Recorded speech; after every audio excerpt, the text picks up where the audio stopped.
শান্ত চারপাশ। মনোরম আবহাওয়া আপনার অবসরের সময়টুকুকে আরো সুন্দর করে তুলবে। পাহাড়, জঙ্গল, চা বাগান, নদীর সহবস্থান চোখ আর মন জুড়িয়ে দেয়। যাবেন নাকি ডুয়ার্স? পুজোর 4 দিন একটু অন্যরকম কাটাতে পর্যটকের অপেক্ষায় সেজে উঠেছে জলদাপাড়ায় রাজ্যের পর্যটন দফতরের ট্যুরিস্ট লজ।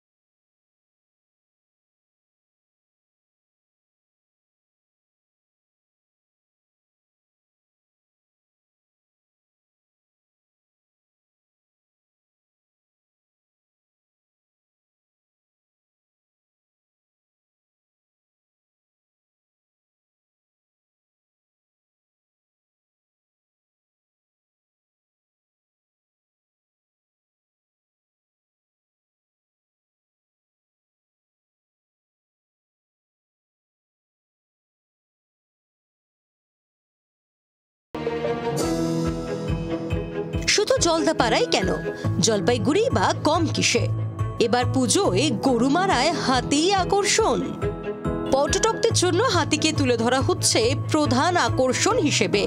রয়েছে অনেক পরিকল্পনা।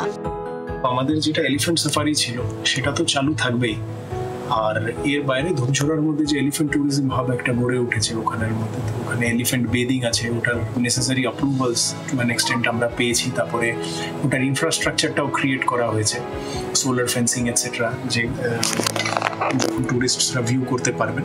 তো এই জিনিসটা আমার মনে হয় যে এটা ট্যুরিস্টরা এটার মাধ্যমে অনেক কিছু শিখবেন। কুনকি হাতির সঙ্গে সেলফি থেকে তাদের সারা দিনের খুঁটিনাটি সবই দেখতে পাবেন পর্যটকরা। লাটাগুড়ির বিচা ভাঙা বনবস্তিতে মাদলের তালে দেবী বরণ, শালপাতায় ভোগ খাওয়ার অভিজ্ঞতাই বা বাদ যায় কি করে? আয়োজন শুনে খুশি পর্যটকেরাও।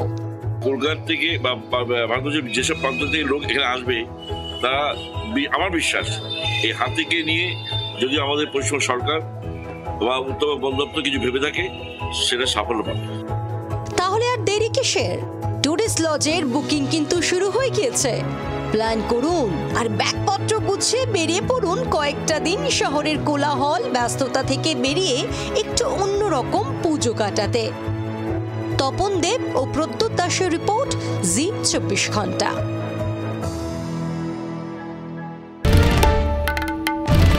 বাংলার আওয়াজ, বাঙালির আবেগ, জি 24 ঘন্টা।